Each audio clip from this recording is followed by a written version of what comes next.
Senator Hughes, you're recognized for the amendment to the amendment. President, thank you. I do, of course, have to have the amendment to the amendment before we can adopt the amendment. And Senator Menendez, this is the amendment to the amendment that would define religious organization. Now, it's already defined in statute, but it wasn't specifically referenced in this bill. And so this amendment would define religious organization using that definition that's in that civil rights section of the Civil Practice and Remedies Code, section 110.011. That's what the amendment to the amendment would do, and I move its adoption. President? Sure. Senator Menendez, for what purpose do you rise? I have a question on the amendment to the amendment. Senator Hughes, you yield? I'll yield, yes. Senator Hughes, in your amendment to the amendment where you're defining it in the civil remedies practice, do you draw a difference between a church and a religious organization? Well, Senator, under this definition, let me make sure I get the words right. Under this definition, it's been in statute for a while, and it's been working. It would include a church.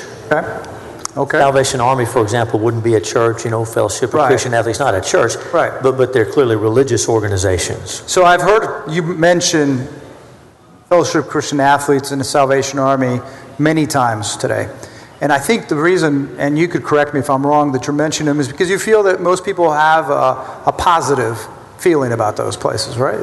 Senator, and I mention them because those were two contributions that Chick-fil-A Foundation had made, and they were criticized for that. And so that's why we'd be talking about them, because the Chick-fil-A was criticized because they were giving money to Salvation Army and Fellowship of Christian Athletes. But they are sympathetic. Yes, sir. We do like that. And I think no one has anything personally against them. But I think what I have in my hand here is I have over hundreds of religious organizations that have ideologies that are discriminatory in nature. Some are anti-LGBT, some are anti-Muslim, some are general hate, some are different ideations. Now, in order to give specifics of why many of us are concerned, how are you familiar with the church, the religious organization known as the Westboro Baptist Church? I've heard of them, yes, sir. Heard of it. You heard about what they espouse. You've heard what they say? Senator, when I was in the House, we lost a helicopter pilot in Afghanistan, and when he was brought home, there was a concern that those folks might show up and protest his funeral. If that's the group you're talking about. Yes, exactly. There was a concern they would show up, and I was so proud because the Patriot Guard, you remember those volunteers, those guys, those veterans and others on motorcycles waving their flags.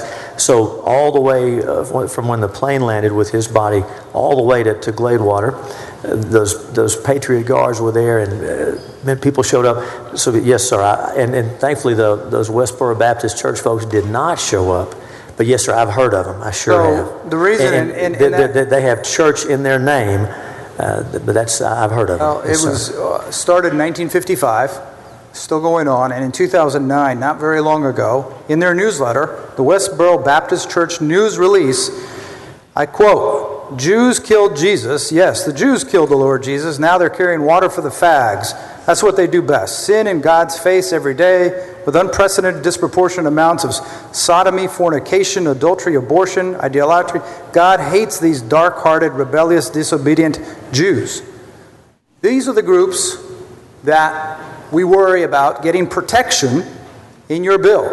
These are the people that I worry about being able to have defense and being able to be forcing cities and counties and other places to contract with people who openly espouse their hatred for our citizens.